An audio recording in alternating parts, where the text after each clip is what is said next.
ity fiaonana amin'ny sefo fokontany ity dia misy antony lehibe anankiroa ho an'ny Antananarivo fa na any amin'ny faritra hafa ihany koa dia misy hetsika tahaka an'izao ataon'ireo ratsamangaiky ny CENI fa ho an'ny eto Antananarivo zany dia ataontsika hoe natao manokana ity fiaonana ity mba hijerena tsara ny firindran'le asa eo amin'ny fampidirana an'ireo olona tafiditra ao anatin'le carnet de recensement zany sy ny ao anatin'ny base satria matetika amin'ny fametsiny hoe izahay taty amin'ny fokontany nanao recensement ihany fa rehefa aveo tsy tafiditra ao anaty base le izy satria tsy natao saisie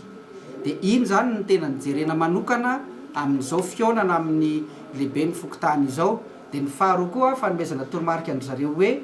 tena amin'ny 15 ny volana febroary no daty farany fandraisan zareo fa tsy hoe azo akisaka lolo kely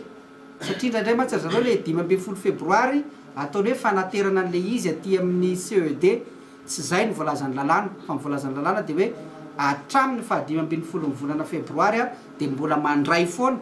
ny fisoratana anarana eny anivon'ny fokontany aoriana ny 15 ny volana febroary ka hatramin'ny 29 ny volana febroary no anaovana ny pitsopitso ny ara-teknika eo amin'ny fampidirana ny olona ao anatin'ny solosaina zany sy ny famoahana nylay listra ho faranana vonjimaika amin'ny 29 ny volana febroary. Dia izay torolalana amin'izay zany no omena an'ireo lehibe ny fokontany ireo sy hijerena ihany koa an'izay firindran'ny asa eo amin'ny fanoratana ny anaran'ny mpifidy ao anatin'ny carnet sy ny fampidirana azy ireo ao anatin'ny base de données. Araka ny fantatsika moa zany dia amin'izao fotoana izao tsika dia ao anatin'ny famaraparanana ny fanoratana an'ireo mpifidy mahafeno ny fepetra voalazan'ny lalàna fa tokony hisoratra ao anatin'ny listy ny mpifidy.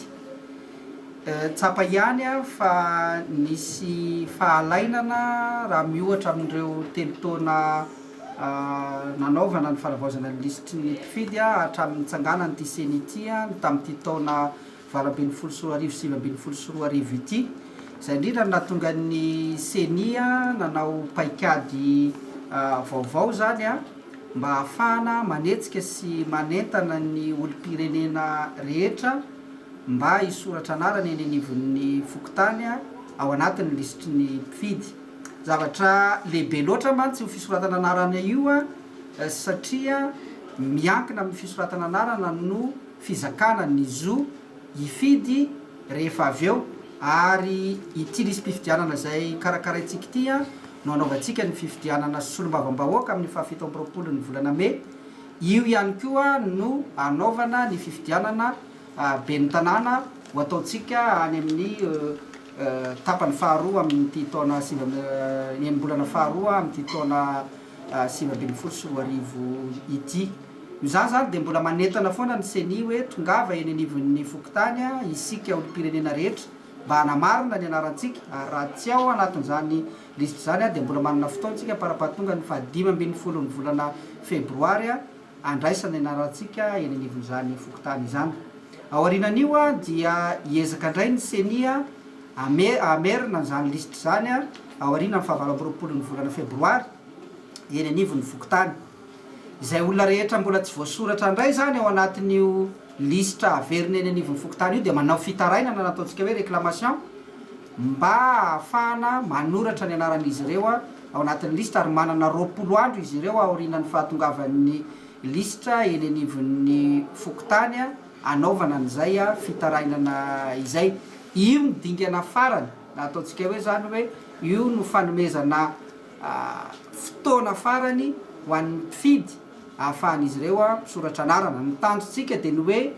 mba ho voasoratra anarana avokoa ireo olom-pirenena rehetra mahafeno ny fepetra voalazan'ny lalàna fa tokony ao anatin'ny lisy mpifidianana ary afaka handray anjara izy ireo amin'ireo fifidianana karakaraintsika amin'ity taona 2024 ity.